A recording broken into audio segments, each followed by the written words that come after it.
lokaci trending ne abu yayi ne su a yi kisa ne kuna abubuwa ba trending ne ku just post su yi shi amma sun kana krista bai kamata a cikin furta irin wannan kalamin ba yara su shiga cikin wani irin hali ka ce yaye gaskiya ka bani kunya kai ina jina ni a matsayin na kristo bayan irin ababen da zuwa littafin na hiriya suna biyu ɗaya kuma sha hudu ya ce ku tuka ku ga irin kunci da muke ciki kamar ganda ya sai da gidajen duk sun fara kuma masu kama da wata babu shiga shi ya sa shi ɗan ya samu ya kife da su a cikin gidajenmu ina yi mana ɓarna ya sa ɗan su zama abin da suka zama ya kamata ne a ce mu a matsayin na iyaye mu tashi mu yi gini wannan katargar da ya rushe mu gina ya kuka gani yadda shi ke yau shi ne rana ta karshe na addu'a da azumin mu bari addu'a mu na yau ya zama daban bari addu'a mu ta yau ya zama da arwashi mu almasihu ya da shawara ta mu tashi sai mu yi addu'a ga ubangiji ka ce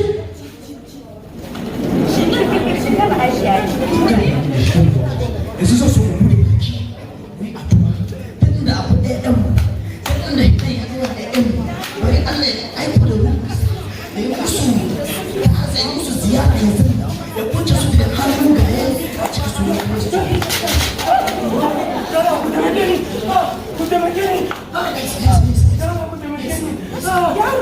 abokanina kun gwada zamba dukkan su sau kace yala ku taimake ni ku sa wani abu ne ba zai iya yi bacci ba yala ku taimake ni ka suna zuwa ba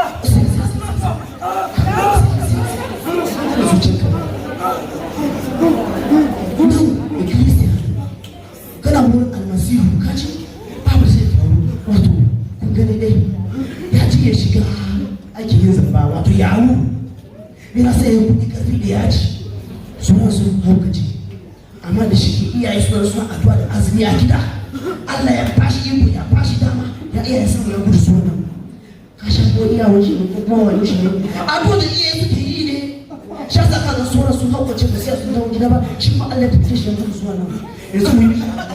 wa'anda su rike a can bari Allah ya dawo su mu bude baki mu yi addu'a almasihu mun gode da mun gode da muka fara dama mun dawo ka ya iya samu ya gudu su a gida almasihu yaya Ayikuji, Dala Kudilegeni. My friends invited me to a party. They killed God as I alone escaped. Please pray for me. Wato an gayyace ta party wato bikin dare a ce ana shagali gashi su wani ayi aya da su ayi kudi da su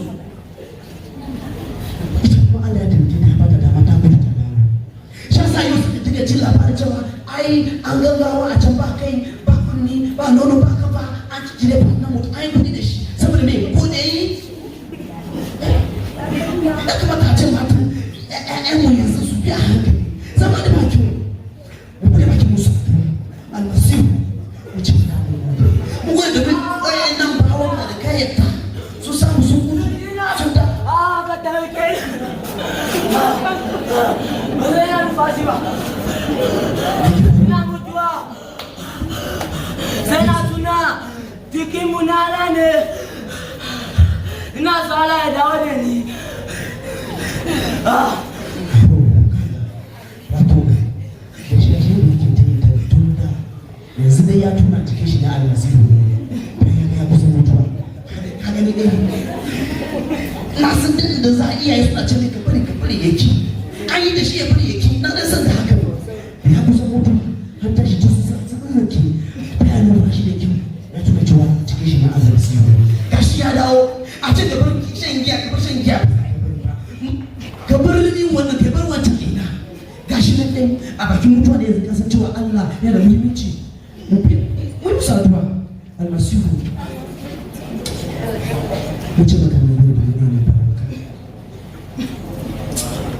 mu ce maka mun gode da mu ne baraka kana ji shedan ya zo littafin Yohana sura kuma aya 10 ya ce shedan ya zo ne domin ya kwace ya kisa ya lalatar ya fasa, amma almasihu ya zo domin ya tara ya gina ya ba da ne ba just kuma ne ba ne madawwami. Amma ba san ya saba wasu kamar su zara mutum ne ko ya shi ya kamata ne a cire mu a musamman na iya musa ido a ƴaƴanmu. Ka ga yaro ya yi abin da bai kamata ba, ka kira shi ka ba shi shawara ka yi mishi abu kai ba komai ne ba duka ba fa akwai yanayin da yaro zai kai duk irin duka da za ka yi ko kayan ka bai kafa ɗaya ne ran da ciwo zai nuna zai kara kuma addu'a da azumi shi ma magana ne. Discipline ɗin yaro ya fara daga gida ne da safe ka tara su ka koya musu magana Allah, ka koya musu karatun littafi, ka koya musu tsoron Allah,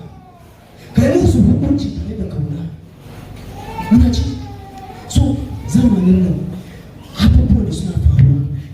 sai shi ɗan ya kawo wasu kalmomi da zai ɗan sa iyaye ba su gane me yake faruwa ba. Ana kira shi yayi in yaro na yin abu da shi ba shi kaɗai ne ya fara yi ba, ai sauran suna yi ko ba su lokacin ne yayi ake yaro na mutu kana kira shi yayi. Duk wayannan asiri ne da shi ɗan ya amfani da shi ya buɗe mana idanu ya toshe mana kuma saboda gani yaro na tafiya da halaka muna kira shi ai yayi ne za su bari ai da haka zamanin nan ba haka ba yanzu fa ba kowa da yana so fa kamin gudu ba kana iya mutuwa kana kan halin nan gidan mutum zaka tafi ko ba ka kamar ni yanzu ni da iyalin na mun riga mun yanke shawara ubangiji za mu bauta ba san da kai ba ba san da ke ba ba san da kai ba shin kuma kun yanke shawara saboda rayuwar da muke ciki yanzu kowa ya kusa da alinsa. Kuna jina yara yanzu dama gare ku kun shirya ku karɓa Yesu ya zama almasihun ku in har ku yadda za ku bada rayuwar ku ga almasihu ku same ni a ofis ɗanda da sauran ku mu yi musu addu'a sannan ku same ni a ofis.